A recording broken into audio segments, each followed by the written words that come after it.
my life. Ever since I've been born, I never heard a man speak like this man before. I never heard a man speak like this man before. All the days of my life, ever since I've been born, I never heard a man speak like this man before. Father Cares, The Last of Jonestown, from National Public Radio. How do you feel about it? You may die tonight. I'm prepared to die for this family if I have to for freedom. Thank you, Dad. A story of murder and a story of suicide in the jungle of Guyana. Congressman Brian is a wicked man. A story told by many voices, including the voice of one who might have been there, one who survived.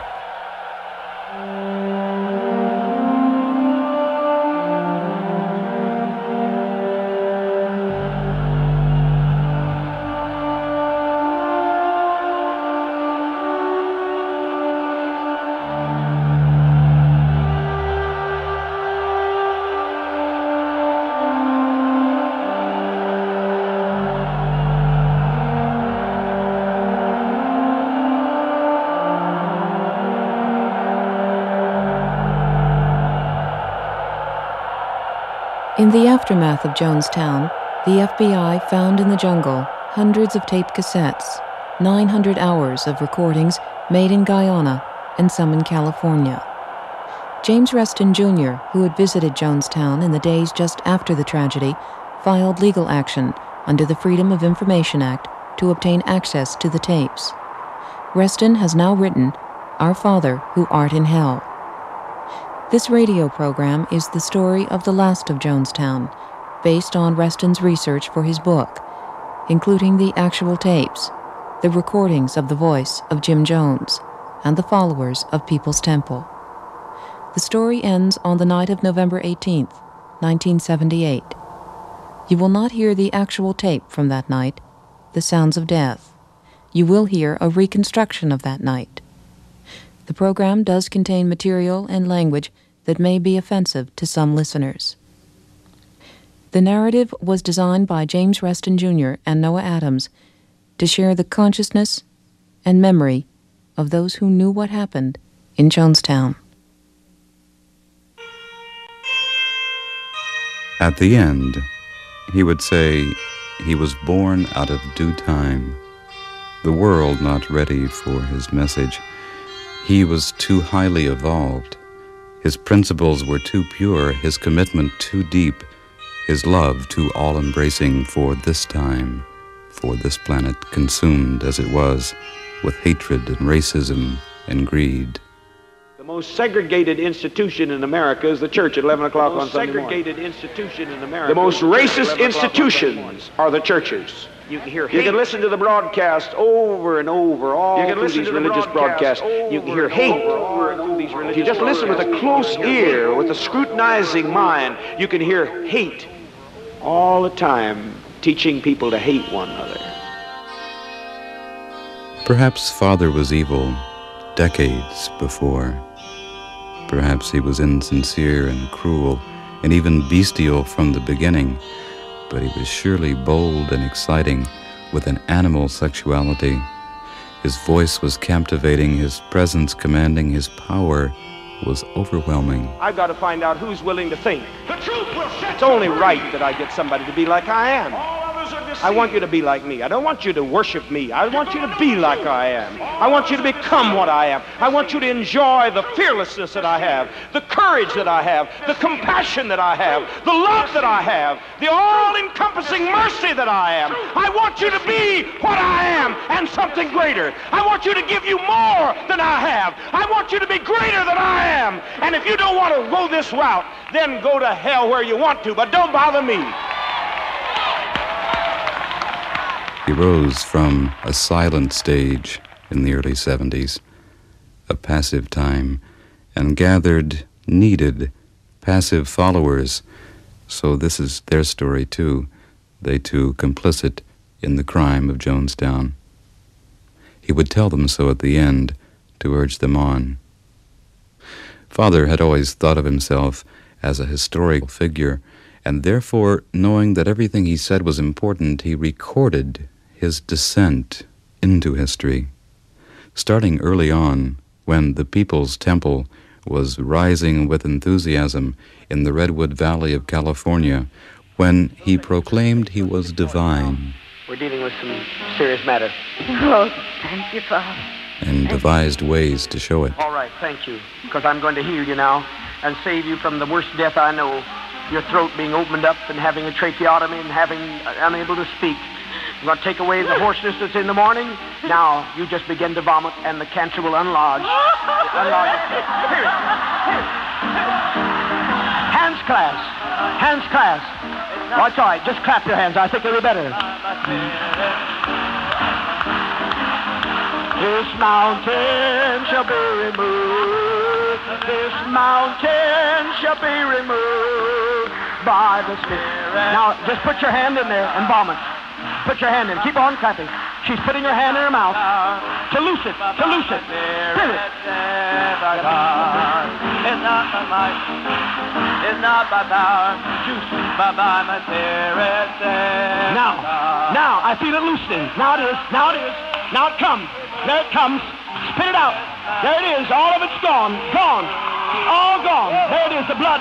Spit it out on the floor and on the hands. There it is.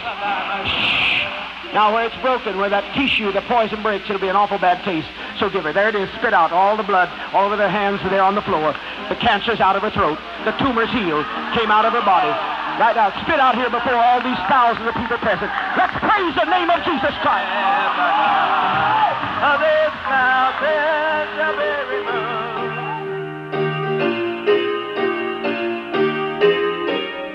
Totally blind. Another woman, totally blind, can't see anything. When I got through with her with my power, she was not only seeing fingers, but she told me the color of things and told me exactly everything I held in my hand. 8 people were healed of total blindness last week in Los Angeles. Couldn't see light, I'm talking about. The healing ceremonies were glorious spectacles of often rather amateurish sleight of hand, but Jim was always quite open about the purpose of the ceremony. They do not want the healing of the mind. Heal my toe, honey. Heal my back. Heal my bottom. But don't you heal my mind, because my mind is too sick. Those who didn't like these displays, or later the crude language, left right away. Those who stayed accepted the fraudulence to receive the message, one that became a combustible mixture of sacrilege and socialism. By his own testimony, Father's spark of divinity had ignited into a great flame consuming all other gods. He said that he had come to the world under the guise of religion for the very purpose of destroying religion. And yet many of those who had come to the People's Temple from the other churches came with Christianity, and they could say, why not? In this time, why not the second coming? This time, this man. Christianity was never based on the idea of an unknown God. I'm going to cause you to know that you are what Jesus was. Jesus said that every human being was a God. It is written that ye are gods. I'm a God and you're a God. And I'm a God, and I'm going to stay a God until you recognize that you're God. And when you recognize you're God, I shall go back into principle and will not appear as a personality. You are God. But until I see all of you knowing who you are, I'm going to be very much what I am. God Almighty God. For most of those who stayed with Jim, who stayed in the People's Temple, devotion was total. Yet Father demanded incessantly expressions of faith and gratitude, and criticism of Jim or the temple was blasphemy and treason. He had saved them from the sin of capitalism. Their salvation would come soon together under his guidance and protection. They would become dangerous and therefore important.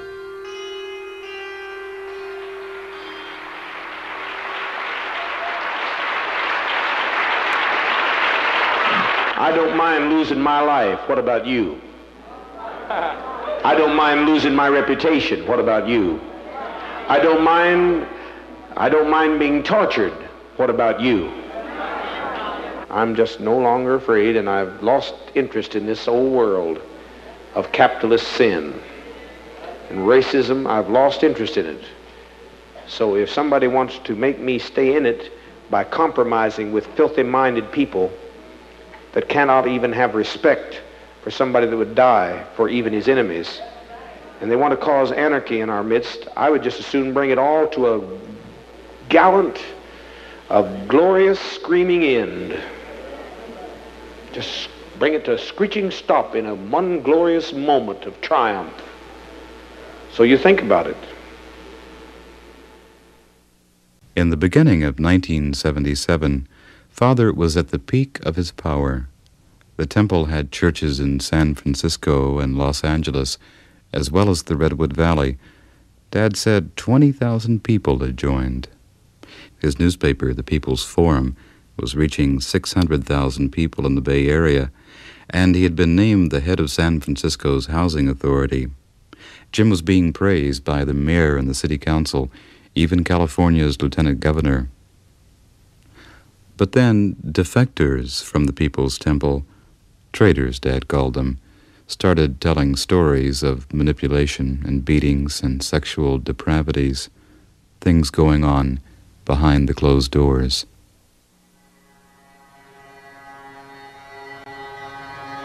It happened almost overnight, the exodus to the South American jungle. In the summer of 1977, Jim had been worried. A magazine article was being written about the temple, more rumors from the defectors. He tried to get the article stopped and failed, and decided then to take his people to the temple's mission in Guyana, established 3 years before. The exodus had always been in his mind. Leaving California was exciting. Father said his people were persecuted and chosen. He talked about the caravans of the Mormons, the long march of the Chinese communists. They were pilgrims on a quest for enlightenment and safety. But Father was on a different quest.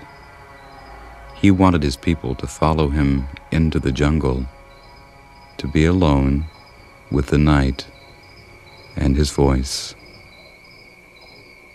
And I just want you to know that you're not in danger, because you've got to realize you've got your future here. In America, you have no future. You've got all the future in the world. The sanctuary was in the small socialist country of Guyana on the northeast coast of South America. The mission land 24 hours away by boat from the capital city of Georgetown, a trip through silty coastal waters, and then inland upriver, slowly along the Kaituma. The Guyanese government had wanted people to settle here, but despite the lush jungle vegetation, it wasn't good land for farming. It was the proverbial desert, disguised as the Garden of Eden. The rains would come and the jungle would grow, but that was all. And yet there was a strange beauty here. The trade winds blew constantly, cooling the intense heat. The air was clean, the sunsets were lovely, the tropical birds and the exotic fruits, all a welcome change from the noise and the filth of the San Francisco streets. Their energy pleased the Guyanese. Land was cleared, crops were planted, wooden buildings were put up. Officials would often come to Jonestown to see how the pilgrims were doing, perhaps to learn lessons for their own people, and to check on the health and education facilities. And sometimes experts came to give lectures about what was out there in the jungle. The North American coral snakes, I think you have a rhyme. Red on yellow, kill a fellow, red on black, venom lack. I don't know how many of you know that rhyme. You are not in North America anymore. Forget it. It does not work on the South American brand. So, if you see a snake with black, red, and yellow rings right around the body, there is a good chance that you're looking at a coral snake. He is really bad medicine. If you get bitten by one of those, then you do get a really bad bite. And you don't want a doctor. You want a preacher. The Americans settled in to their new life in the jungle, safe now it seemed, far away from the enemies. But it was soon learned not far enough. In the radio room at Jonestown, Dad made a tape recording, a memo to be sent to the Guyanese officials. The message was an explanation of a problem that had come up, a problem caused by, as Jim called it, revolutionary sex. Some years ago, Assistant District Attorney, who was a member of our church, Timothy Stone, came to me and other members of our governing body, which is a central committee that governs all of our churches, and stated that his wife was quite likely to commit treason. I had known prior to this time that his wife, Mrs. Stone, seemed to have some sexual interest in me. He confirmed that matter and asked me to try to keep her in our church by that means. Of course, my wife was consulted about the situation before it began, and she too agreed that we should attempt to utilize whatever method, short of violence certainly, that was necessary to keep this woman, because she was making various threats that unless I showed her some attention, she was going to do one thing or another of a devious nature. Out of this unholy union came a beautiful son. I love this child deeply, and she has now shown her true reactionary colors and gone back to her bigoted families who are openly racistic. I would rather die than see the child brought up in such an environment. Needless to say, this is the reason why I'm staying close to our new home of Guyana these days. That was Jim's side of the story. There was another. Timothy Stone had once sworn that Jim had indeed sired the child, John Victor, but now he said that wasn't true, that he'd signed the paper under duress. And Grace Stone would also insist that her husband, not Jim, was the true father. There has never been any real proof. Only 2 months after they got to Guyana, Grace Stone's attorney traveled to Georgetown to ask the Guyanese court to enforce the legal order from California giving custody to the mother of the child. The attorney expected cooperation from the Guyanese authorities and expected to take John Victor Stone back to California. Jim had different ideas, and the first white night took place. The first night in this strange land when they would not know if they would live or die. There, with the rain and the mud, the people of Jonestown decided they would never allow John Victor Stone, Jonestown's child, to be taken away. Jim's voice on the loudspeakers deployed them out into the dark. They stood in defiance, a wet, bedraggled group. Even the children, even the sick and the old, with machetes and pitchforks waiting for the attack Jim promised was coming, waiting for the first sniper's bullet. And Jim went into the radio room to contact Temple headquarters in San Francisco by shortwave. He felt betrayed by the Guyanese government. The government he thought he could control was coming to arrest him. This would not happen. The Minister of Justice can stop this from happening. We will not allow any of our people to be taken.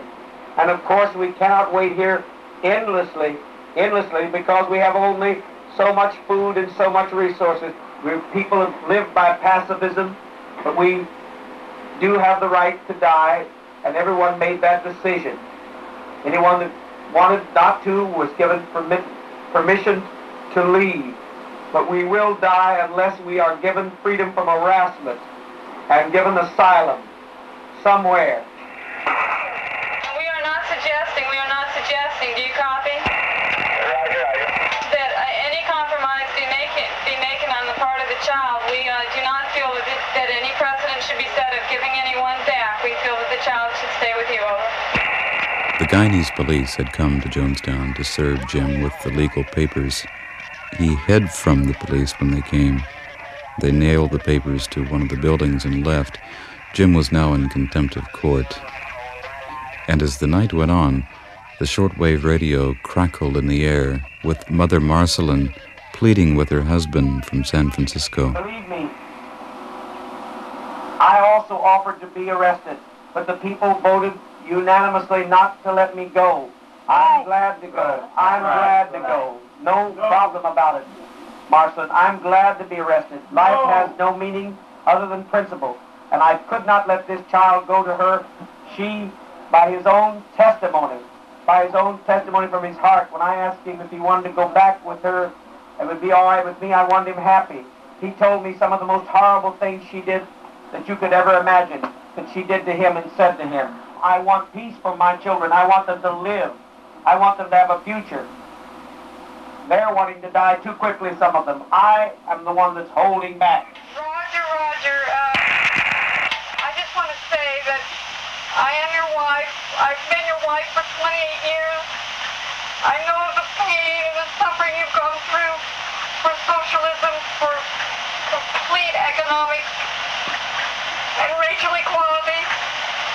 I know about the beautiful child, John, and I know why he was conceived, and I was very much involved with it. I know the pain that you've suffered, and it's hard for me to believe that all of these children that are brilliant, who have so much to give to the third world, are going to have to be sacrificed because of fascism and hate that exists in the world. It's hard for me to understand.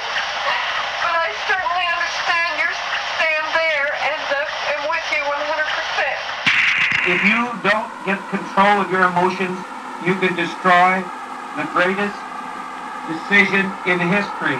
We are asking for asylum for all of you. But the greatest decision in history would not happen that night. The threat of mass suicide worked. The police would not come to get John Victor Stone, nor would they ever come back to get Father. And the first white night in the jungle became part of Jonestown mythology of victory, and they could threaten again with the conviction that their adversaries would always back down. We stood up and resisted, and I won the battle on the PA system and on the front lines. You ought to tell the story. I mean, on the shortwave. You were here. How many were here? I won. I said, anything happens, I got more radios. One of the things I insisted was to have 4 extra radios. One on the department that still got some agents in it. They weren't going to give them to me. What I want with it. It was a story of, I want to be sure at any time anything comes our way, I can talk to the whole world. You ought to tell the story. So nothing can happen in the corner. You see what I'm saying? We got 4 radios in good shape. He said, well, you only need 1 radio at a time. I said, 4. And so we got 4 radios. You follow what I'm saying? It was a story of glory.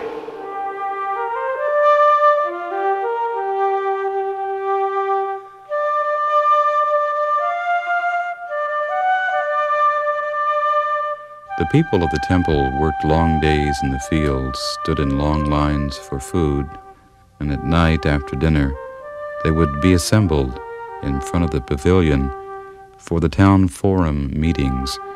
Everyone, even the children, almost 1,000 people looking up at Father. He would ascend to the big wooden chair cushioned with pillows, a small table beside him, a cup of soda pop always full. His aide stood behind him, the temple band off to one side. And for long hours, well into the morning, he would hold forth as the leader and inquisitor and judge, Father and God. He led the songs and the prayers and the trials and told them of fearful events happening out in the world they had escaped. He was their only source of information, their only dispenser of justice. Just before their only Christmas in the jungle, Jim's mother died. She had come with them to Jonestown. The death came at a tense time. The U.S. government had stopped sending the Social Security checks, a mistake that was quickly corrected, but it was perceived as a threat since the seniors of the temple were bringing in about $40,000 a month. The night after his mother died, Jim talked about the death. He was bitter. He blamed the people for making his mother worry. And then he talked about much more. That's what you have to get to do. I didn't do that. No, I never did in the States, but I do it now. I buy whatever the hell I can get. You know you can buy a telephone bill? And buy your mail. You can buy anything in the United States. Yes, you may go to the restroom. They'll take our money to give us information about the FBI. Don't tell me they won't, because I've already got it. They take my money to give me information on who Grace Stone's talking to. And don't spare her neck. If you want to commit treason, you better be sure you know who you're dealing with. Because after we were all dead over here, you might go to a social party after you're trying to get your little reward, your little 30 pieces of silver for selling out the greatest people on earth. And you walked in with the Judas tribe, and the wife of Judas might be one of the ladies I'd laid to make a socialist.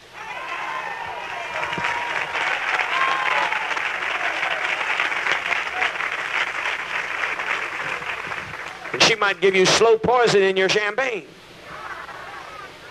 You don't know how clever I am. One thing you've all done is underestimate me.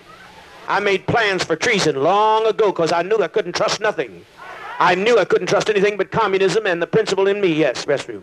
I knew that that's what I had to depend upon, not depend upon the arm of the flesh, and never put all your eggs in one basket. So, honey, I put my eggs in many places. And you figure that out if you want to. Some of you are too naive. You don't know what Jim Jones is all about. You can't even follow him. You haven't even smelled where he's at yet, much less followed him.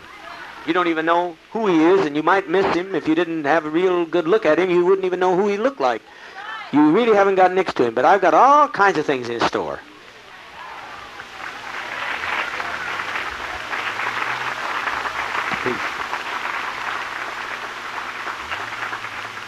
You who are stupid piss ants and reptiles and lower than the primates, you can make a whoopee if you want.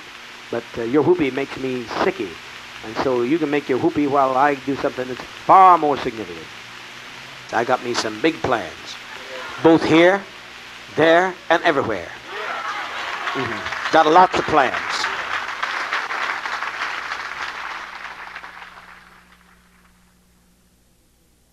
This is NPR, National Public Radio. You are listening to Father Cares, The Last of Jonestown, with actual tapes recorded by Jim Jones and his followers.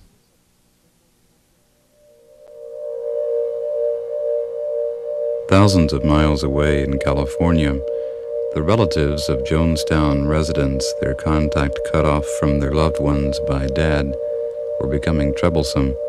A group was formed called Concerned Relatives, and with the prize defectors Timothy and Grace Stone, the custody battle for John Victor became the center of the challenge. They also sent a petition to the U.S. State Department charging human rights violations in Jonestown. It was complicated. For many years, Father had worked to break down blood ties. The bonds to him had to be much stronger. A crisis developed between Jonestown and the concerned relatives. In a newspaper, a parent was quoted as threatening to liberate his son from the jungle using mercenaries. And in Jonestown, a new theme for hysteria, Father imagining out loud gruesome scenes of paratroopers falling from the sky above them, invading the sanctuary. Father set up a stronger and more visible security force, armed with crossbows and often with guns. The people were frightened, but some were also proud. How could there be heroism without a strong enemy? The troubles continued, more accusations from California still unproven. The relatives back home, now the enemy, now became despised. And at night, the people of Jonestown lined up in front of the pavilion, eager to get to the microphone to testify to tell Jim and the congregation the best story of what they would do to their families if they had the chance. Just tell us, right quick, one line, what do you think should be done with your relative? I'd like to kill my so-called brother and Bill Aarons for the crap that both of them have caused over these years since they've left. Mm-hmm. Thank you. Sandy knew that this was the last hope for many people, including children, and when she wants to ally herself with people who wish to destroy this place, I think she should be wiped out. How? It happened to occur to me, a good way of beating somebody up is to have them christened like a boat. If her skull was split, it would serve a good purpose. Mm-hmm. I sure don't want to give that christening of the boat to my precious black loved ones back there, because that don't mean much to anybody but the middle class, and they would definitely get that wrong. I think that Mr. Tupper should die, and that I should Mr. Tupper, this always kills me, this family. Mr. Tupper.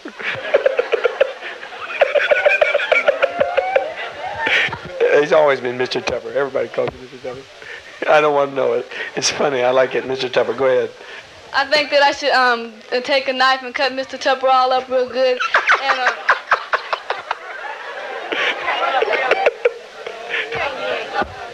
cut him up real good. And then make him look like, cut him up and then put poison in him and invite all my relatives over there and have them eat him, and then I'll die.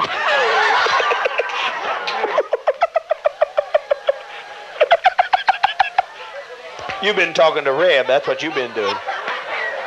My mom is a damn fool. I hope I knock the fucking shit out of her.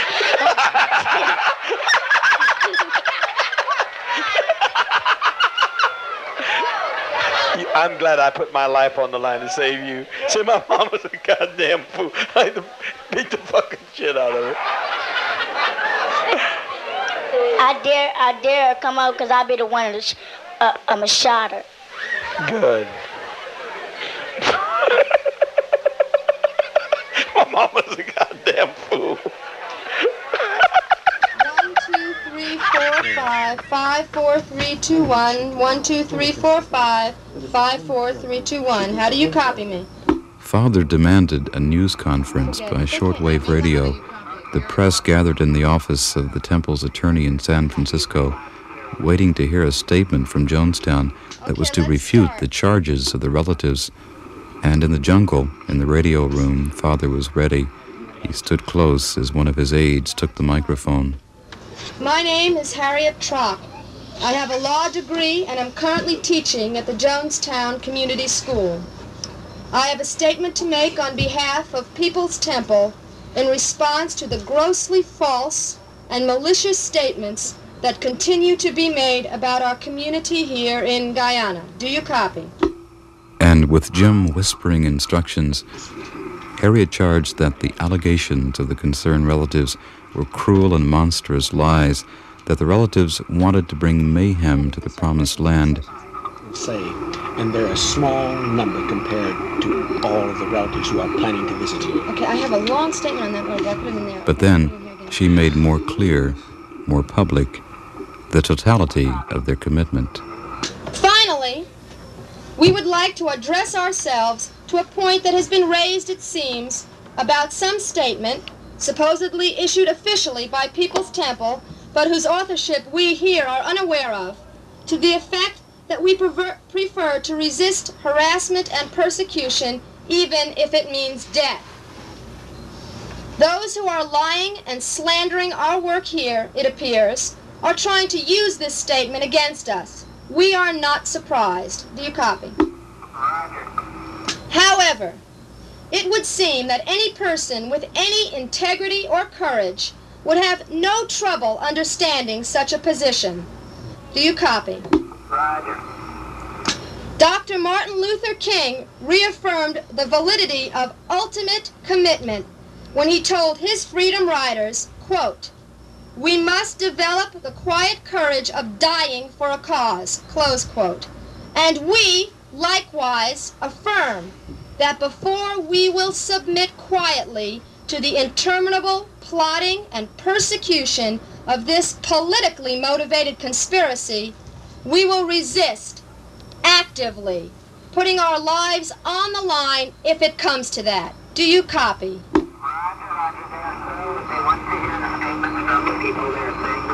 They will very, very shortly. They will hear the statements from the people very shortly. I am almost finished. This has been the unanimous vote of the collective community here in Guyana.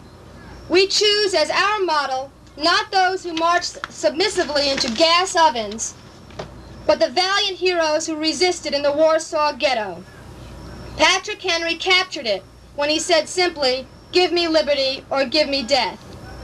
If people cannot appreciate that willingness to die if necessary, rather than to compromise the right to exist, free from harassment and the kind of indignities we have been subjected to, then they will never understand the integrity, the honesty, and the bravery of People's Temple, nor the depth of commitment of Jim Jones to the principles he has struggled for all his life. Do you copy? I am about finished. Thus, clothed with the mantle of Martin Luther King and Patrick Henry, they had made the ultimate commitment. Their vote was unanimous. It always was. Anyone who wants to tear this down is a sadist, a criminal, or a neo-Nazi. They would not be submissive in slaughter. They would be like the heroes of the Warsaw Ghetto. We are happy here. Do you copy? Perhaps this bravado drew little more than smiles from the people in San Francisco, so distant was it from their reality. But in the jungle, it was not a laughing matter. But don't ever say hate is your enemy. Love has practically caused me to just get you destroyed. If I had hated a little more, just a little more, we would have had a little less trouble. Because I look at my faults analytically. Sure, you got to love principle, but don't say hate is my enemy. What did it say? What's that words? Hate is my enemy. I got to fight it day and night. And what else is the other? The line, love is the only weapon. Shit! Bullshit! Martin Luther King died with love. Kennedy died talking about something you couldn't even understand, some kind of generalized love, and he never even backed it up. He shut down. Bullshit. Love is the only weapon with which I got to fight. I got a hell of a lot of weapons to fight. I got my claws, I got cutlasses, I got guns, I got dynamite, I got a hell of a lot to fight. I'll fight, I'll fight, I will fight, I will fight, I will fight, I will fight.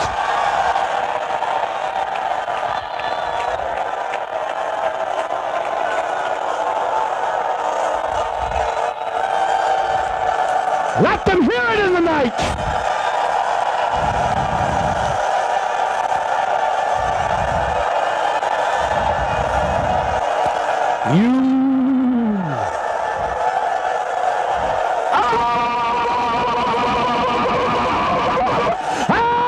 Yes, we'll fight.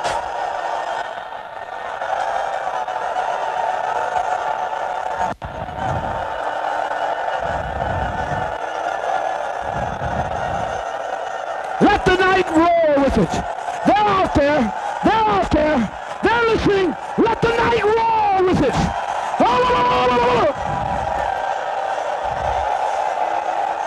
Let the night roar because they can hear us. They know we mean it. We'll kill them if they come.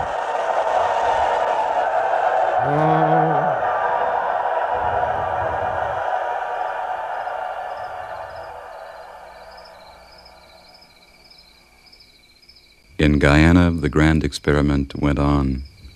More jungle land was cleared, more buildings went up, including a school, a large library, and the mission's health clinic, the best equipped in the area. The young Jonestown doctor, Lawrence Schacht, who Dad had saved from drug addiction, even performed a cesarean operation, taking instructions over the shortwave radio. And when a doctor from the States visited Jonestown, he praised Schacht as a modern-day Albert Schweitzer. But Father was not happy. He felt trapped, and he was sick, a stomach fungus, difficult to diagnose, causing a high fever. When people have given it all, we've gone through hell and high water and sacrificed. You think I'm going to let somebody betray that? He talked about the dissidents among them, those planning treason. He feared the secret resistor, the one who had learned to mouth the gratitudes, to sing the songs with gusto, to keep awake for the endless monologues in the People's Rally.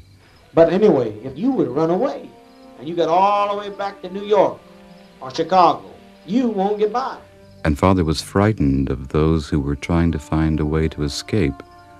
The least indication of disaffection was to be reported. Anybody got any question about such a policy? Some tricky tests were devised, such as planting a disloyal statement just to see if it would get back to Father. You sure you understand the policy? And children began to spy on their parents. And be careful. When Santa Claus is checking his list, going over it twice, seeing who's naughty and who's nice. For many, the experience in the jungle had drained their spirit and their soul dry. There had been so many crises, so many catharses, as Father grandly called his rebukes to them personally, that they were simply exhausted.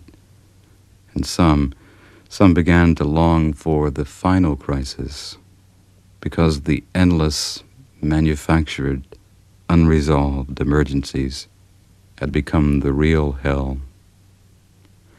There was, however, some stirring of rebellion. If a direct challenge to Jim's authority were to come, it would be from the elite of the camp, among them many well-educated professional people, lawyers, nurses, social workers, former professors and psychologists. So elitism and intellectualism had to be crushed by a simple method. Dad would send an intellectual to the psychological department, the ultimate Jonestown punishment. I'd just like to say about that comment I made that only intellectuals like me can understand appreciate it. I wasn't really referring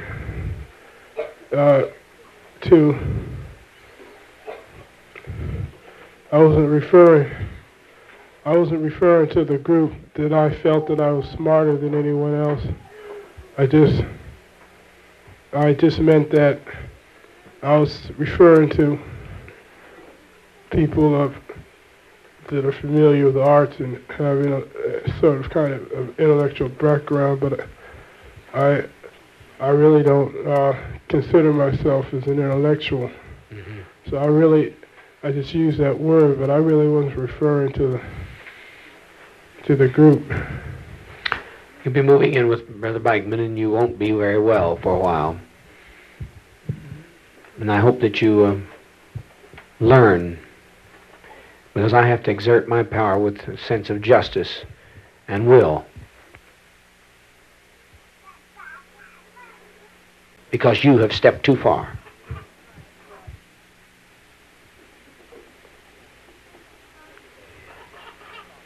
It's time you knew what Marx and Lenin and all of those thoughts, comparable thinkers, have to say about present conditions. And I expect him to do his study and his homework in the introduction to socialism. I expect you to do it. When you are back in good health, I expect you to be on the job and doing your task when you are back in good health. The concerned relatives in California had found an important ally, a congressman, Leo Ryan. His district was outside San Francisco, where Jim still had some strong political influence.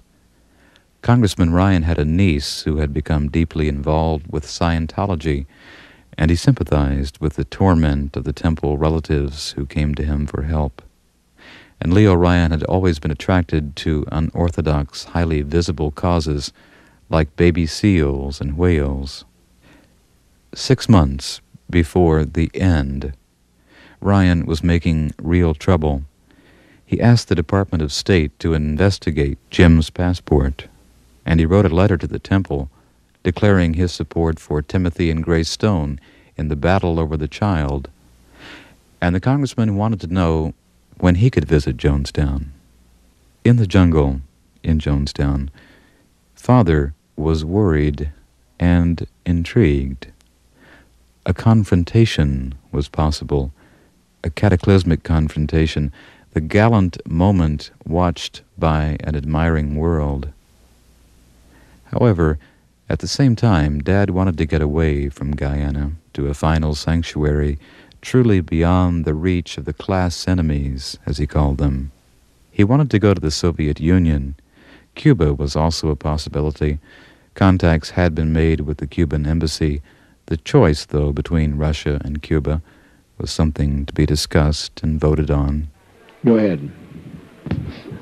Daddy, I come in to tell you I don't want to go to Cuba. Okay, Pop. Dad, I want to say that I don't want to go to Cuba. You don't. Why, honey? You said you wasn't going. No, I didn't say that. No, what I mean, you said... I didn't say that. I said if one of you couldn't get in, I won't go. I won't get off the boat. If you stay, I'll stay.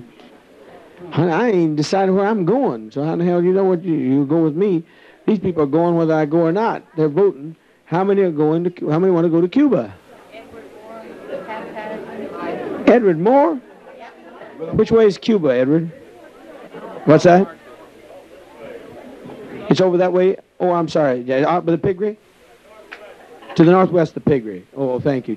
Dad, I think I'm very dependent personally on your leadership, on the family being intact. I think a lot of other people are. I think if we go to Cuba, we won't be in the same position. Maybe in the beginning they'll accept us as an intact group with your leadership. We might not always be in that position. You're very humble about saying that you'll do whatever is necessary and, do whatever work is necessary.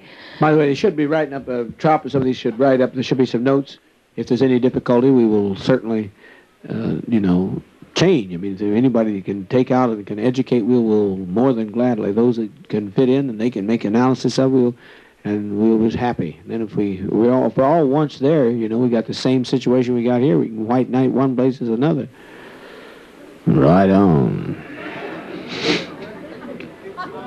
Much love, and I want to see a lot of studying now in the library. Attention, attention. Tonight at 7:45 is the day. President Sadat is stopping over in Paris on his way to Washington. Then testing will take place. In Lusaka, African leaders are meeting about Rhodesia. Followed by agricultural session and a catharsis. Now, you go ahead and study your Russian. I'm going to give some news, which you can study on the blackboard or to play just after. Go ahead and study your Russian. By fall, Father was on the loudspeaker every morning with the news from Radio Moscow. He gave lectures on communist theory and the Soviet Constitution, and language lessons were started. And in the pavilion at night, Father intensified the news quizzes to see if the people were learning fast enough.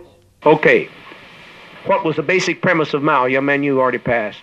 What was the basic premise of Mao? Mao Zedong said there's only one way a revolution can come. Do you know, Millie? Hold it now. How did Mao Zedong say the only way you can bring a revolution and keep it? Well, the only way I think you can keep it by being peace and being honorable. Oh, shit, being at peace. Mao Zedong said that? Oh. No. He's the head of China. He's the head of the revolution of China.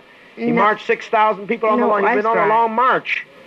I had my mind on something else. Okay, then what did he say? There's only one way you can bring about a revolution for the people. Only way you can bring it on is by killing. Well, that's okay. I'm going to let you pass it. But what did he say? He had a nice little phrase that everybody should know. Change only comes, look, a lot of seniors got it. Change comes through by a barrel of gun. That's right, senior. And that's good. Because you, by rights, would have every reason to forget something. Change must come through the barrel of a gun, said Mao Zedong. This place would be a paradise tomorrow if every department had a supervisor with a submachine gun.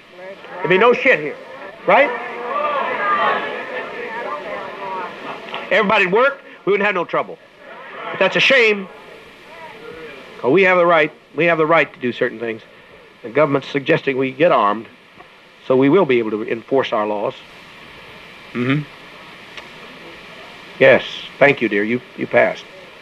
And constantly training about what to do, how to act, what to say, what to wear, when important visitors came to Jonestown. What do you call this place? We call it Jonestown. That's right, say we. Good.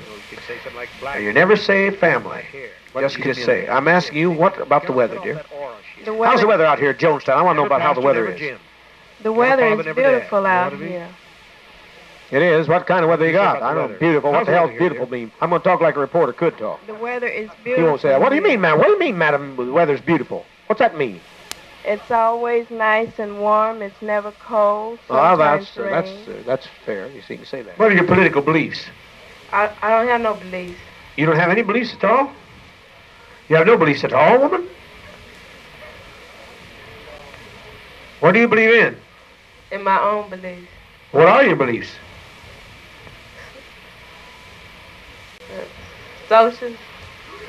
No. No, I don't want somebody to say the word because you can't even say it without mispronouncing it in the first place. Don't ever use a word unless you can say it. Socialist, socialist, socialism. I'm sick of this shit, but everybody ought to know how to say it. Socialism. What are your religious beliefs, madam? Okay, I'll ask her.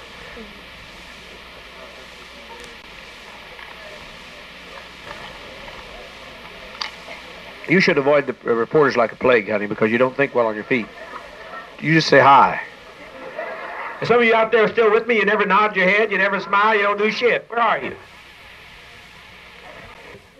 Two people came to Jonestown to celebrate the epic nature of the noble experiment. Fleet is going to be here for many days, too, so you got to keep this policy going on. We'll go on with classes and stuff They like that. came as myth makers. One was the temple's greatest supporter back in California, Mark Lane, Dr. Mark Lane, his father called him. The other, Donald Freed, a playwright and novelist, who told Father he and the Jonestown struggle would be a good subject for a Hollywood movie. Today, we are very privileged and honored to have with us Don Freed. He's written books about the assassinations of President John F. Kennedy and Senator Robert Kennedy. He's currently involved in an investigation of the truth behind the assassination of Dr. Martin Luther King, the great civil rights leader. You have seen the People's Temple community in Jonestown. Could you give us some of your reflections and observations, not only on the nature of the project, but of its significance? This could not be called a utopia, it seems to me. It really is a sophisticated socialist dialectical materialist experiment, and the dialectic between the people here, where they've come from in the United States, each one with their story, and then this sort of existential present as the jungle gives way to schools and dispensaries and agriculture and culture. I think no place in the world offers a microcosm of what we loosely call human nature. I just want to close by telling you that this has been an absolutely rare experience. I guess you hear that from everybody who comes here, but let me join with the chorus then. You know, to get on that train in Georgetown, and it's going back to the 19th century in terms of the modes of transportation. Going back a century earlier. The heritage of British imperialism, of course, is to move back every country which is a colony, at least 1 century beyond where it should be, the present time. But you go there, and you're in the 19th century until you stop right down there, and then you come on into here, and you don't just come up to the 20th century, you're in the future all of a sudden.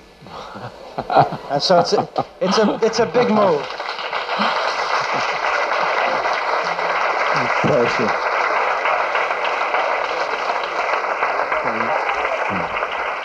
And either this is the future, or there won't be any. Because that's so true. That's so true.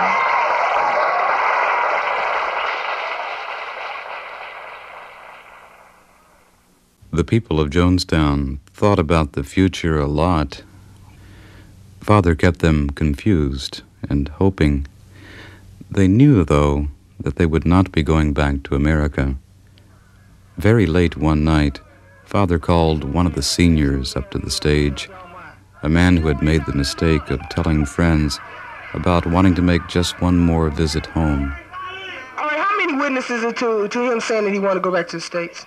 Now, what he took Father literally when Father was saying that these people that want to go back so bad, he said, well, after all the people get here, you can get your money and go back or swim back or any way you go. But he took Father literally that, he took that literally. He can. By the time we get ready, all of our people get ready to go back, he can float back. That's what you told him. And he took it. I mean that seriously. Yeah. I'm not playing. Mm-hmm. He said, I really want to get away from here, and by Christmas I will be gone. That may be true. That may be true. By Christmas, do you want to be gone? Yeah, well, by Christmas, do you want to be gone?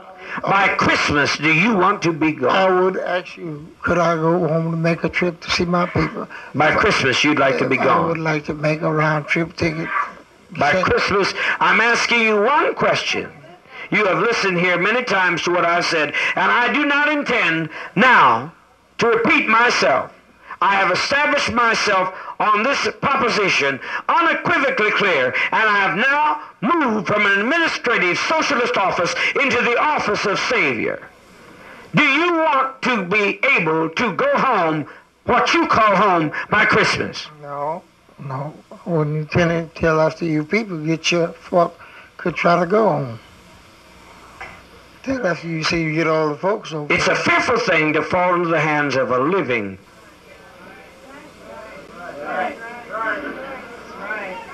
Now you find this humorous. I'm now in my office. I have the power to send you home by Christmas, but it's not on Transworld Airlines.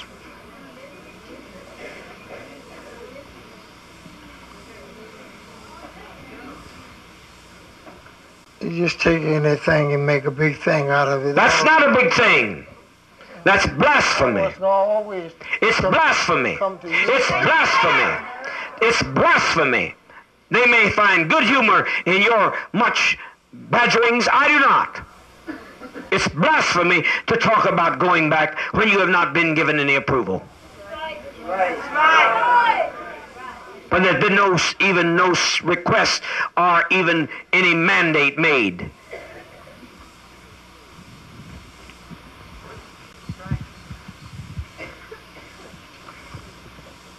Now, if I cease meditating for you, you won't need to go home.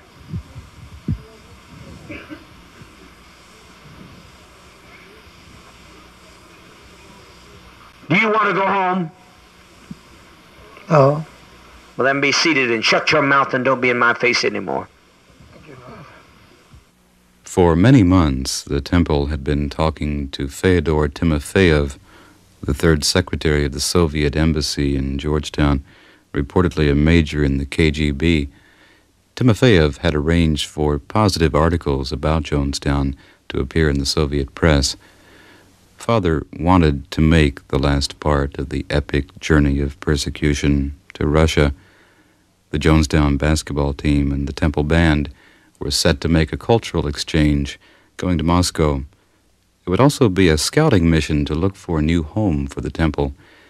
Dad said the most likely place was a balmy locale on the east coast of the Black Sea, a region known as Krasnodar. It was so warm there that oranges grew on the trees, and in winter only a light dusting of snow. The talks with Timofeyev had become more serious.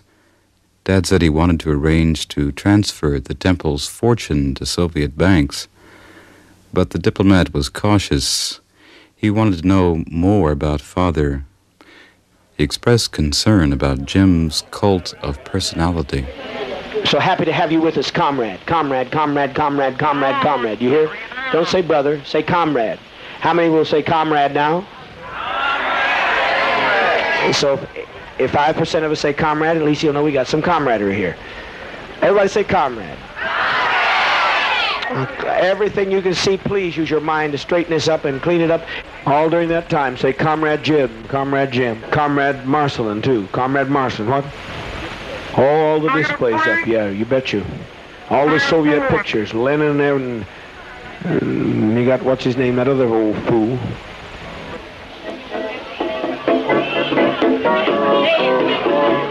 I love you very much. Think now as you go down the path, please, on healings, blessings, protections, Father cares. Father cares. You can tell in his voice he cares. He cares, and he'll be with you all the way. Good night, my darlings. Good night, comrade. Good night, comrade. Good night, good night, good night, comrade. Good night, comrade. Good night, comrade. Finally, Timofeyev came to Jonestown, along with the Soviet doctor, an official visit, a tour, long discussions with Father, a banquet and speeches and music. In 1981, everything will have changed. You will see, you will see, you will see. You will stand in line with your passport to sign, and the government says no to your kind.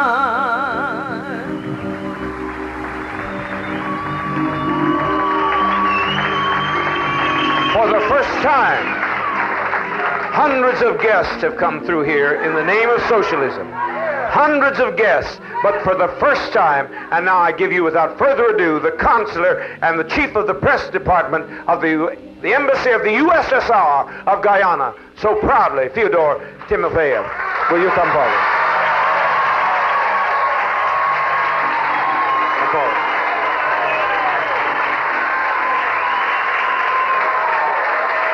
He is deserving of your welcome and your praise.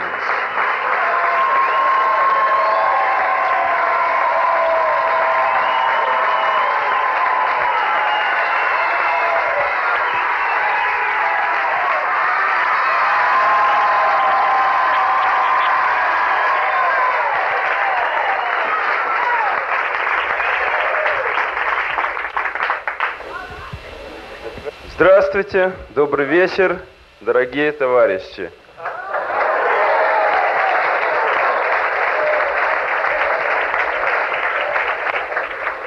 First of all, on behalf of the Embassy of the USSR, I'd like to send to you my deepest and our deepest and the most sincere greeting to the people of the first socialist and communist community of the United States of America, in Guyana and in the world.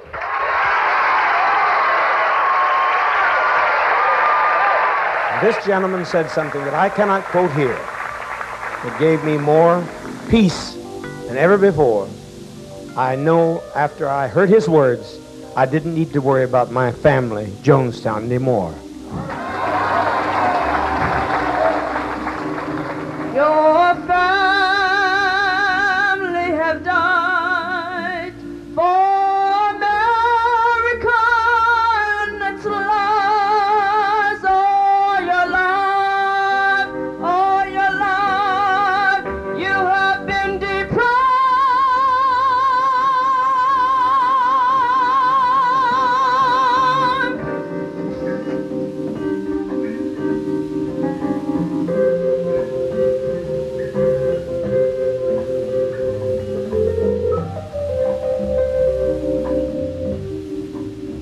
Yes, in the fall of the year, in 1980,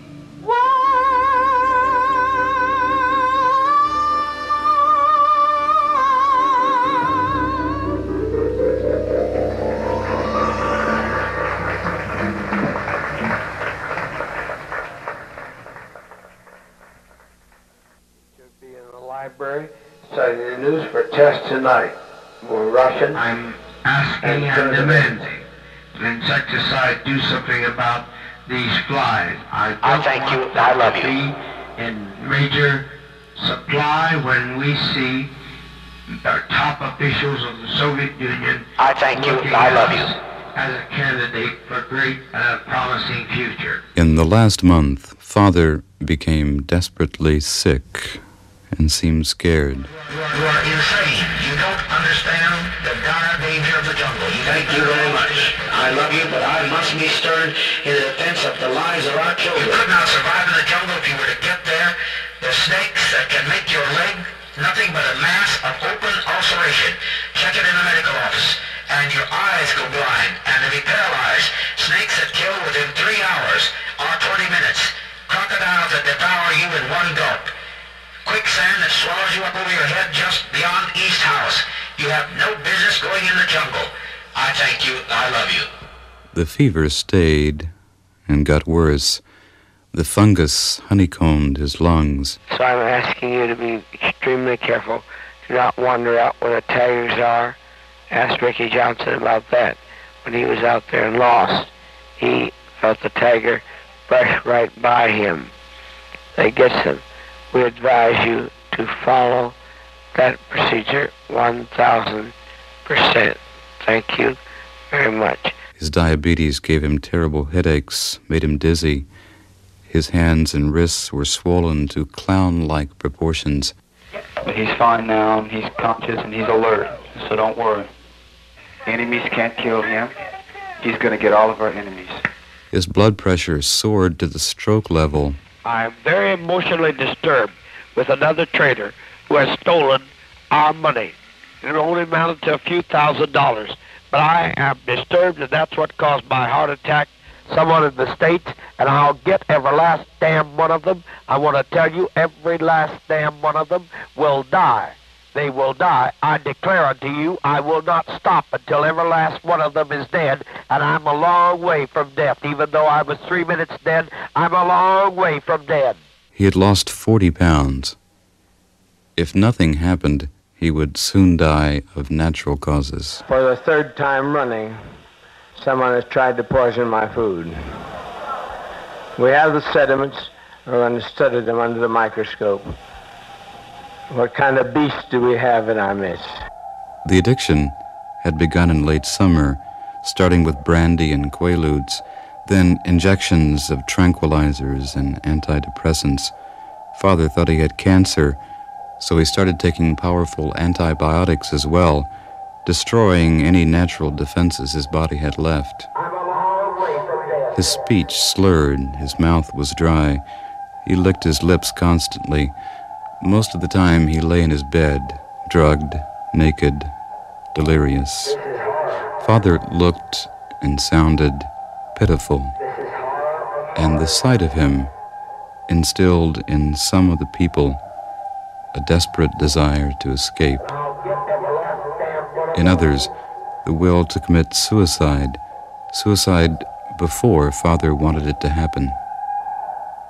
If you feel suicidal, I may be able to lift certain burdens. Don't be so silly as to lay your life down to give the fascist a laugh and the newspapers a headline. Please, if you can't relate to that, relate to the Wilmington 10, or Patrice Lumumba, or Steve Biko. How many do I have to name? This is horror. This is horror of horrors, that we would let down people like that. I can't imagine it. A congressman was coming. And they've got a congressman they want to come in who's close to the member of the John Birch Society, just to drop in, and my opinion is to tell him to stick it. Leading a real invasion, real enemies, including the newsmen and the concerned relatives. Father said the congressman had supported fascist dictatorships and racism. The congressman was wicked. His invasion was evil.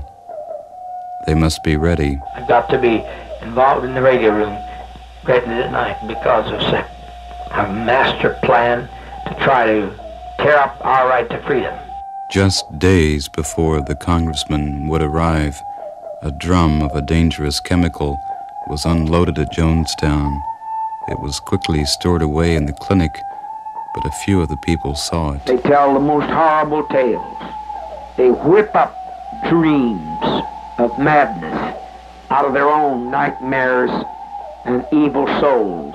Late on the night of November 17th, after the festivities at Jonestown, put on for the visiting press and Congressman Ryan and his staff, a note was given to Ryan from a temple member who wanted to escape.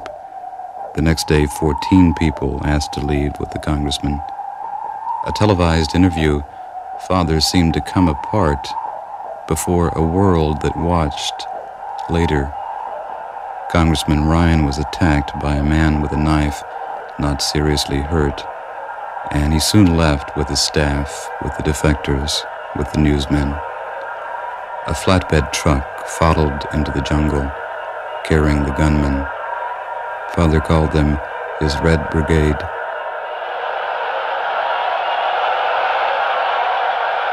If they come in here by night, they are finished. Thank you. Much love.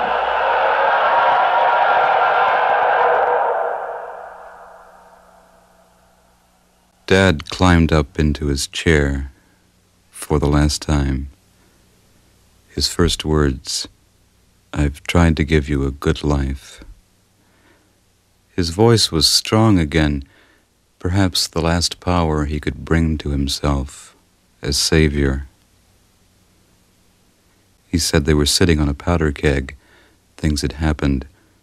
The fascists would soon come after them. And when the troops came in along that muddy road, they had better not find anyone alive, because they would torture them. They would start with the babies, and then the seniors. So Father made his final proposal. There was not immediate agreement. The people wanted to talk about it. What about Russia, somebody asked. Father said it was too late. How could Russia accept them now that the murders had happened? Maybe the congressman was still alive. Maybe the plane had not fallen from the sky. No, Jim said. The congressman was dead, and 3 newsmen were dead, and a defector was dead. The line formed. The children were first, the seniors next. Be kind to the seniors, Dad said. Some seemed peaceful, even grateful. Others fearfully doubtful, but they saw no escape, no rescue. A few resisted physically. They were held down, the poison injected. There was screaming, almost chaos. Father had said it would not hurt, and now he scolded those who made a fuss. The screaming was not dignified, not communistic. But many now knew that this had nothing to do with communism. And a few got away. An old man lay in a ditch pretending he was dead. An old woman slept through it all. A security man tricked a nurse and hid under a house. And one man made his way to the back of the crowd. There, a guard, a woman, challenged him with a crossbow. No, sister, he just wanted to say farewell to some friends. She softened, they embraced, and when she turned away to look again at what was going on in front of the pavilion, he ran for the jungle, fighting his way several hundred yards in, and waited there, perhaps 2 hours, listening to the wail of pain, slow to end. And then it was quiet. In the dark, he crept back into the camp to get his passport. Across the way, near the pavilion, someone moved. It was Father's nurse. She found Jim on his pedestal, surrounded by his now silent followers, 911 of them. He had swallowed a fistful of barbiturates, but he would not or could not take the poison. And there, in the faint light, Father saw the woman. He begged her to shoot him. She arranged his hands across his chest in a pious pose. She put a pillow under his head to make him comfortable. She shot him in the left temple, and then she flung the weapon away in disgust.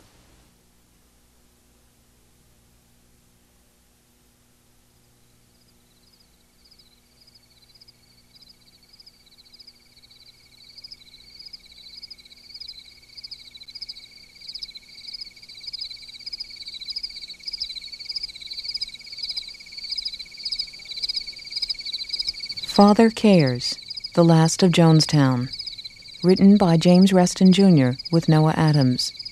The program is based on the research for the book Our Father Who Art in Hell by James Reston Jr. Production assistance by Jerry Calkins and Gary Covino. Technical direction by Skip Peasy with Flawn Williams and John Widoff. Musical adaptation by Kit Watkins. Edited by Chris Koch. Produced by Deborah Amos. Executive producer Barbara Cohen. Funds for this program were provided by the Corporation for Public Broadcasting.